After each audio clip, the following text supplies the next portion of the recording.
Alabamos tu nombre glorioso, Señor. La vida del hombre es dar gloria a Dios, alabarle con su vida. Y lógicamente en el día a día nosotros, viviendo cristianamente, alabamos al Señor, le damos gloria. Pero en el lugar más apropiado para darle gloria, sin duda es el templo donde celebramos nuestra fe. Y por tanto el significado del templo siempre está unido a lo más profundo, al núcleo más importante de la vida del creyente. Para el pueblo judío era el templo, y vemos por el libro de los Macabeos de todos estos días cómo el templo se había profanado. Entonces aquellos que rechazaron a ese paganismo, a esa idolatría que se había ido metiendo en el pueblo, llegó un momento en el que quieren de nuevo consagrar el templo. Y de hecho, pues vuelven a hacer sacrificios de consagración para recuperar el lugar sagrado profanado.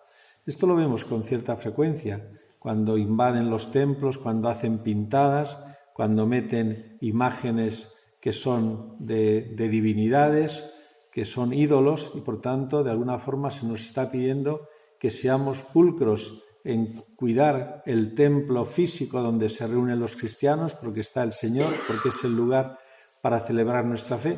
Por eso la Iglesia no acepta cuando en aeropuertos hay lugares comunes. No, lo nuestro tiene que ser una capilla porque el Señor está allí constantemente y no puede ser hoy esto y mañana de otra religión, o lo es o no lo es.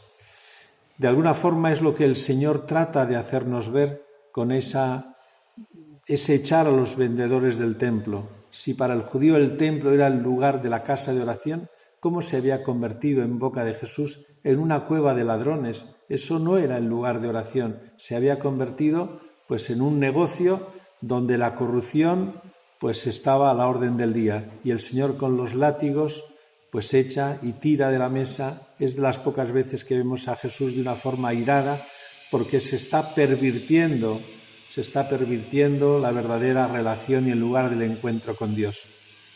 San Agustín hace un juego y lo compara con el templo de cada uno de nosotros. Dice, verdaderamente oramos en el templo de Dios cuando estamos unidos a la Iglesia, cuando estamos unidos al cuerpo de Cristo. Por eso, esa imagen de que Jesús destruía o echaba a la gente del templo era una imagen de la destrucción que iba a venir, porque ya ese templo no era el auténtico, el templo era Jesús, y por tanto dar gloria a Dios pasa por Jesús. Y entonces San Agustín lo refleja en nosotros. Cuando nosotros, nuestro templo, que es nuestro cuerpo, nuestra vida, nuestra alma, no damos verdaderamente culto a Dios, el Señor, con el látigo de nuestros pecados, pues nos echa, convierte y nos dice que ese templo de cada uno de nosotros lo hemos convertido en una cueva de bandidos, no en el verdadero templo de Dios, porque para orar en el verdadero templo de Dios tenemos que estar en paz y en unidad con el Señor y con toda la Iglesia.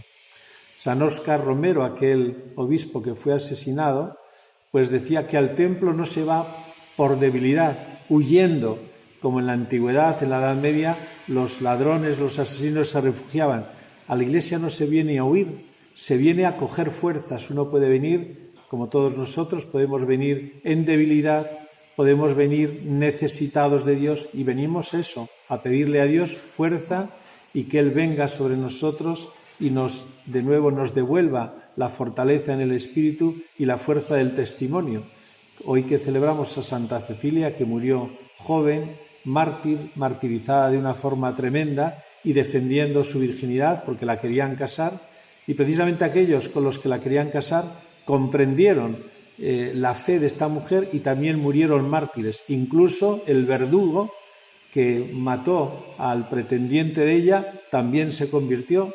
Luego ella la mandaron cortarle la cabeza, le dieron 3 golpes y no consiguieron morir. Y ese verdugo también se sintió llamado a la conversión. Es una heroína de la fe en aquellos primeros tiempos de los cristianos, y por eso su cuerpo fue llevado junto a las catacumbas de los papas para ser honrada como verdadero testigo de la fe. Bueno, pues hoy en el fondo se nos está diciendo qué importante es dar gloria a Dios en la Iglesia, con nuestra fe y en nuestra propia vida donde estemos, porque donde vamos nosotros llevamos con nosotros el templo de Dios que es consagrado a Cristo, dándole lo mejor de nosotros a Cristo por la fuerza del Espíritu Santo. Le pedimos al Señor que nos dé ciertamente esa fuerza del Espíritu para vivir dando siempre gloria a Dios en nuestra vida y unidos a toda la Iglesia.